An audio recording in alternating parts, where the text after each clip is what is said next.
आज महाकुंभ का 43वां दिन भी होने वाला है और आज भी संगम की रेती की आस्था का ज्वार उमड़ता दिख रहा है। महाकुंभ के 42वें दिन तक डुबकी लगाने वालों का आंकड़ा 62 करोड़ की तादाद को पार कर चुका है। और आज सुबह से ही अगर हम बात करें तो त्रिवेणी की धारा में डुबकी लगाने के लिए लाखों श्रद्धालुओं का सैलाब महाकुंभ में दिखाई दे रहा है। सुबह से ही संगम के तट पर श्रद्धालुओं का स्नान जारी है। ये 6 तस्वीरें भी लगातार हम आपको दिखा रहे हैं। आज एक बार फिर विशेष सफाई अभियान भी चलाया जाएगा और इस अभियान के जरिए एक नया वर्ल्ड रिकॉर्ड बनाने की तैयारी है। अभी भी श्रद्धालुओं का महाकुंभ आने का जो सिलसिला है वो लगातार ही जारी है। ऐसे में रेल मंत्री अश्विनी वैष्णव ने भी रविवार को नई दिल्ली रेलवे स्टेशन पर व्यवस्थाओं का जायजा लिया। नई दिल्ली रेलवे स्टेशन पर मची भगदड़ के बाद से रेलवे की ओर से कई एहतियाती कदम उठाए जा रहे हैं। और देखिए, प्रयागराज महाकुंभ के समापन में महज 3 दिन बाकी हैं, लेकिन महाकुंभ में आस्था की डुबकी लगाने की ललक श्रद्धालुओं में कम होने का नाम नहीं ले रही। रविवार को संगम में आस्था की डुबकी लगाने के लिए श्रद्धालुओं की भारी भीड़ उमड़ी, जिन्होंने त्रिवेणी की पावन धारा में स्नान किया। वहीं आज भी महाकुंभ में आस्था की डुबकी लगाने के लिए श्रद्धालुओं का सैलाब उमड़ता दिख रहा है। देखिए,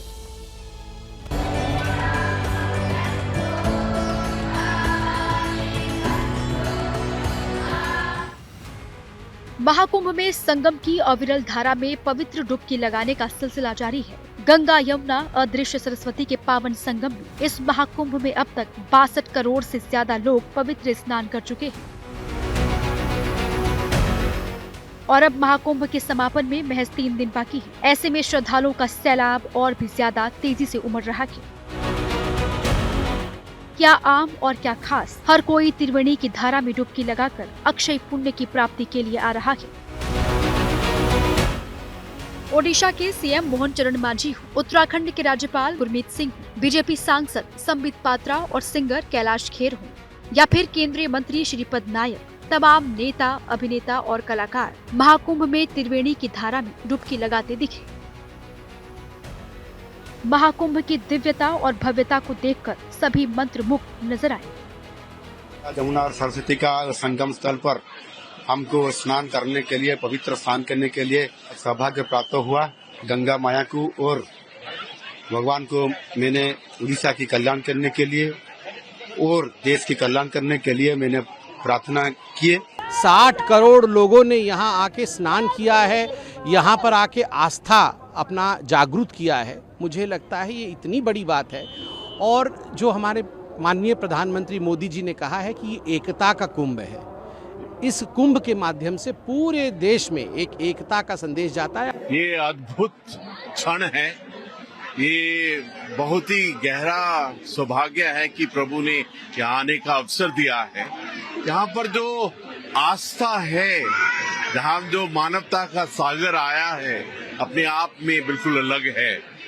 हजारों संत, लाखों संत यहाँ इस पावन धरती पे आए हैं और ये पुण्य हम सबको मिला। इसलिए मैं सभी संतों का, सभी जो लोग यहाँ आए उनको धन्यवाद देते हुए मैं फिर एक बार मोदी जी को और माननीय जी को धन्यवाद देता हूँ। धन्यवाद। सीएम योगी भी रविवार को प्रयागराज में मौजूद रहे। महाकुंभ मेला महोत्सव में हिस्सा लिया, महाकुंभ की महिमा का बखान किया। सीएम योगी ने कहा, ये सनातन संस्कृति की अद्वितीय आस्था और शक्ति को दर्शाता है। आधा सनातन धर्मावलंबी तो यहाँ पे आस्था की पवित्र डुबकी लगा चुका है। दुनिया के अंदर कौन सा ऐसा मत, मजहब, संप्रदाय है जहाँ एक निश्चित समय सीमा के अंदर इतने बड़ी पैमाने पर श्रद्धालु जन आकर के अपनी आस्था को व्यक्त कर रहे हैं।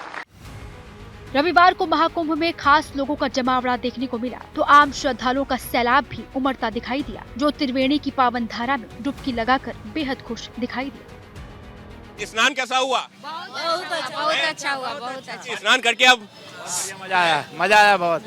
हाँ, बहुत गंदा तो नहीं था ना कहीं? बहुत साफ पानी है, बहुत साफ पानी है, बहुत अच्छा लगा। महाकुंभ में उमड़े आस्था के ज्वार ने पूरी दुनिया को सनातन शक्ति की विहंगम तस्वीर दिखाई है। प्रयागराज अब आस्था के उस महा रिकॉर्ड का साक्षी बनता दिख रहा है, जिसकी कल्पना करना भी पहले मुमकिन नहीं था।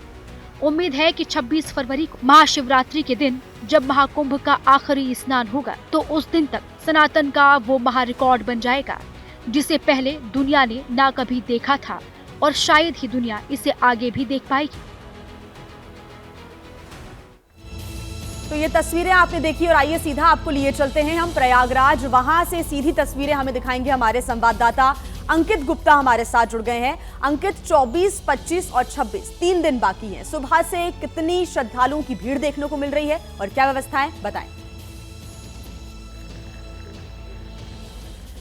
देखिए, इतना मैं जरूर कहूंगा कि पिछले 2 दिनों में शनिवार और रविवार को मैंने जितनी भीड़ देखी, आज उसकी तुलना में थोड़ी सी कम है, लेकिन यकीन मानिए वो भी लाखों में है।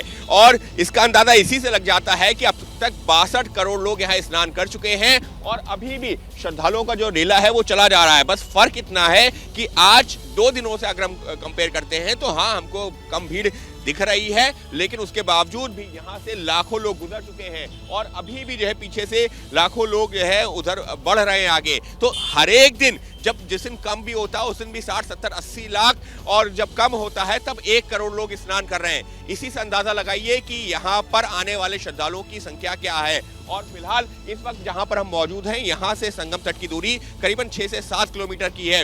लोगों को पैदल चल के जाना है, लेकिन सिर पे सामान रख लिया है और चले जा रहे हैं। और पिछले जो 42 दिनों से ये इसी तरीके की तस्वीरें हमको लगातार देखने को मिल रही हैं, जहां पर देश के हर एक कोने से लोग पहुंच रहे हैं। वैसे तो कोई कार्यक्रम होता है तो हम कहते हैं कि मिनी इंडिया सा लग रहा है, लेकिन यहाँ मिनी इंडिया नहीं, पूरा इंडिया ही मौजूद है, क्योंकि देश के हर एक कोने से लोग यहाँ पर पहुंच रहे हैं और जो महाकुंभ में पहुंच करके लगा रहे हैं आस्था की डुबकी। तो ऐसे में जब 26 तारीख को जब स्नान कंप्लीट होगा, तब तक ये आंकड़ा 65-66 करोड़ के पार पहुंच जाए तो कहना अतिशयोक्ति नहीं होगी। एक सवाल और जो इसी बड़ा वजह अहम से यहाँ पर उमड़ता है, जो है। सवाल यहाँ पर बनता है वो ये कि देश ने 2 भगदड़ कुंभ के नाम पर देख लिए।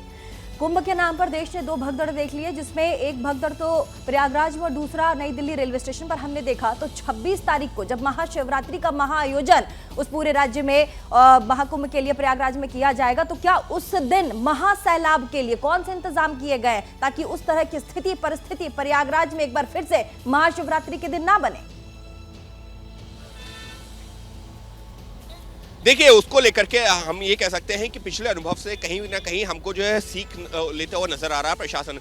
वजह क्या है, यहाँ पर जैसे ही भीड़ कम होती है, थोड़ी सी भी भीड़ कम लगती है, तो जो गाड़ियों का मूवमेंट है, जो टू व्हीलर्स हैं या फिर जो ऐसे वाहन हैं जिसमें जो है लोग आ रहे हैं, उनको छोटे वाहनों को एक रास्ते से निकलने की अनुमति दे दी जाती है। और दूसरी तरफ जो पैदल चलने वाले लोग हैं उनके लिए भी जो सड़क की 2 लेन है उनके लिए रखी गई है और एक लेन जो है इस वक्त देख सकते हैं कि वहां पर गाड़ियां भी आ रही हैं, लेकिन अमूमन वो छोटी गाड़ियां हैं। तो प्रशासन की कोशिश क्या है? प्रशासन की कोशिश ये है कि जब एक साथ 25 और 26 यानी कि कल और परसों, बिल्कुल अंकित, प्रशासन की कोशिश यही है कि सब कुछ व्यवस्थित रूप से यहाँ पर सुचारू रूप से लोगों जो यहाँ की भीड़ देखने को मिल रही है वो अच्छे से श्रद्धालु अपनी आस्था की डुबकी यहाँ पर लगा सके।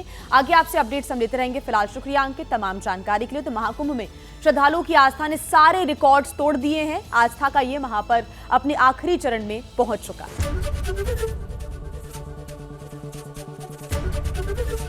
एबीपी गंगा, खबर आपकी, जुबान आपकी।